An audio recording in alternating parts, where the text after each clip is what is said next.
বক্তব্য রাখবেন জনাব নাহিদ ইসলাম। এবং জুলাই সনদের পক্ষে সর্বদা কণ্ঠস্বর সবার আগে রেখেছেন আল্লামা মামুনুল হক। ষড়যন্ত্র করে তাকে সংসদে যাওয়া থেকে বিরত রাখা গিয়েছে, কিন্তু রাজপথে থামানো সম্ভব নয়। আমরা সংসদে আছি জুলাই সনদ বাস্তবায়ন, গণভোট বাস্তবায়নের পক্ষে কথা বলার জন্য, আর রাজপথে আছেন আল্লামা মামুনুল হক সহ নাসিরউদ্দিন পাটোয়ারিরা। ইনশাআল্লাহ আমরা একত্রে আছি। যদি সময় মতো দাবি আদায় না হয়, সংসদ এবং রাজপথ একাকার হয়ে যাবে।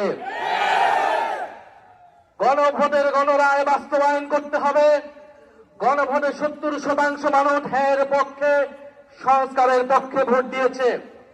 আমরা এখনো একটু কথা অল্প করে বলছি, কারণ দেশে অনেক সংকট, দেশের মানুষ ভালো নাই, দেশে জ্বালানি সংকট, দেশের মানুষ চিকিৎসা পাচ্ছে না, হামের চিকিৎসা পাচ্ছে না, দ্রব্যমূল্যের ঊর্ধ্বগতি, তেলের দাম বৃদ্ধি হয়েছে।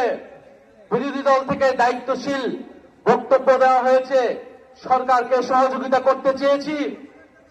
এই ধরনের অস্থিতিশীলতার সুযোগ নিয়ে রাজনীতি করতে চাইনি, কিন্তু সরকার বারবার কথার বরখেলাপ করছে।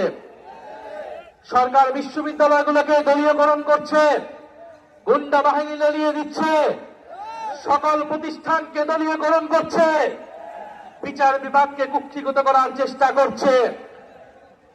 বাংলাদেশের জনগণ, বাংলাদেশের দেশপ্রেমিক মানুষ এই নতুন করে জেগে ওঠা স্বৈরতন্ত্র, পুরনো বন্দোবস্ত, পুরনো সংস্কৃতিকে যারা টিকিয়ে রাখতে চায় তাদেরকে কোনোভাবেই প্রশ্রয় দেবে না।